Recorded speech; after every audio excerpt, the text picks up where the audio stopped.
नमो बुद्धाय, जय भीम। संपूर्ण विश्वाला शांतीचा संदेश देणारे महाकारुण्य तथागत भगवान गौतम बुद्ध, भारतीय घटनेशिल्पकार बोधिसत्व डॉक्टर बाबासाहेब आंबेडकर यांच्या विचारांना, प्रतिमांना प्रथमतः अभिवादन करून आज या ठिकाणी मी बनते राहुल बोधी आजचा 43वा दिवस धरणा आंदोलनाचा संविधान चौकामध्ये नागपूर या ठिकाणी चालू आहे। आणि या आंदोलनाची एकच भूमिका आहे, महाबोधी महाविहार मुक्त करा, दीक्षाभूमीचं सौंदर्यीकरण करावे ही मांग घेऊन या ठिकाणी सर्व भिक्खू संघ बसलेला आहे।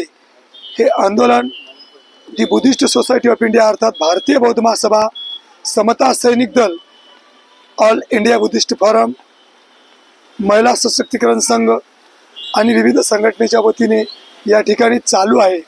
सर्वच आपापल्या संघटनेचे बॅनर घेऊन या ठिकाणी तुम्ही बघू शकता, या ठिकाणी बॅनर सुद्धा लागलेले आहेत आणि सर्वच या ठिकाणी पाठिंबा देत आहेत आणि ते म्हणत आहेत की महाबोधी महाविहार मुक्त झालं पाहिजे। या सर्वांच्या वतीने बौद्ध उपासक उपासिका, भिक्खू संघ सर्वांच्या वतीने एकच मांग आहे की महाबोधी महाविहार बौद्धांच्या ताब्यात देण्यासाठी।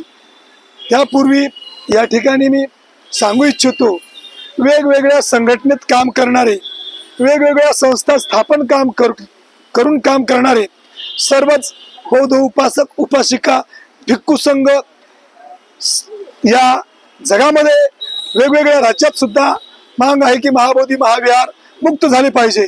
परंतु एक दुःखद अशी गोष्ट सांगायची आहे की आपण वेगवेगळे होऊन असेच लढत राहू तर हे अशक्य होणार नाही।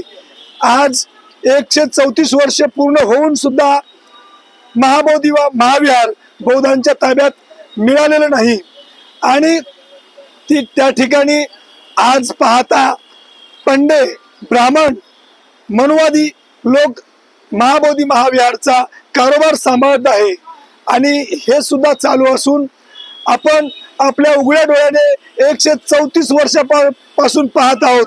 वेगवेगळे आंदोलन होत आहे। हे आंदोलनाला यशस्वी न येण्याचे कारण आपण वेगवेगळे संघटना करून, वेगवेगळे मोर्चे काढून हे चालणार नाही।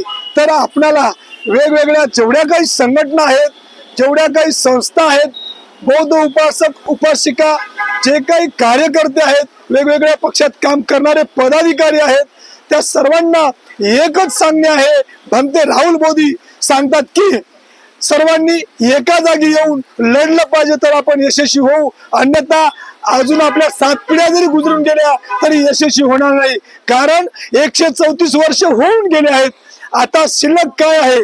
आणि आपण जर वेगवेगळ्या मार्गाने पळू, वेगवेगळ्या संघटना करू आणि वेगवेगळ्या संघटना घेऊन लढू तर हे शक्य नाही।